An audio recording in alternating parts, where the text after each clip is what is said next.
So in writing it, this is what the myths that came out that's around the popular literature, and I'd like to see if you've heard them. How many of you have heard in the popular media, newspapers, or even books, that the adolescent period is this really, really terrible time that you can't believe you're getting into and you hope you can just get through it okay? Many of you heard that? And that message is so sad, and it's actually so wrong. As an adolescent, of course, if you hear that message, it makes you feel like, oh my God, what's going to happen, or what's going to happen to my peers?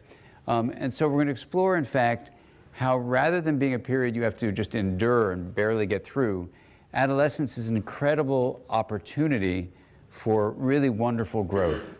And part of that growth is about learning about the self, that you can do with mindfulness practice and other things we'll talk about. But part of it is just learning even about how your brain is changing, which we'll talk about soon. A second myth, and you can tell me if you've heard about this, is that adolescence is a time when your hormones are raging out of control. How many have heard that? Yeah, and that's actually not true. Hormones change because of puberty. So with sexual development, of course, there's a whole new set of hormones that are arising, and that is a change for sure. But the changes in the way we think as adolescents, or we feel as adolescents, or even how we behave, is not due to what happens with our hormones. So here's the idea, that it isn't the raging hormones that make for the changes that do happen in adolescence. It's actually changes in the brain that we're going to review in great detail in just a moment.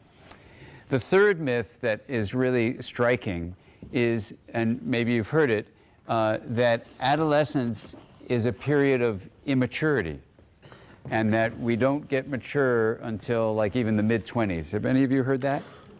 Yeah. And actually what I'm going to suggest to you, thank you, what I'm going to suggest to you is that that's actually not only wrong, but it's a destructive way of thinking. Because then you enter the adolescent period, you say, well, I guess I must be just immature. So what would you do if the whole society was telling you you're immature?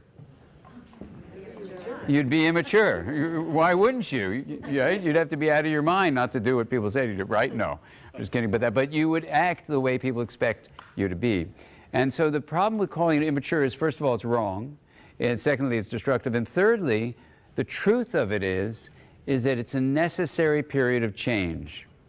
And when you understand the way thank you very much. Sorry about that. No problem. When you understand the way the brain is changing during this time, you realize it's not a period of immaturity.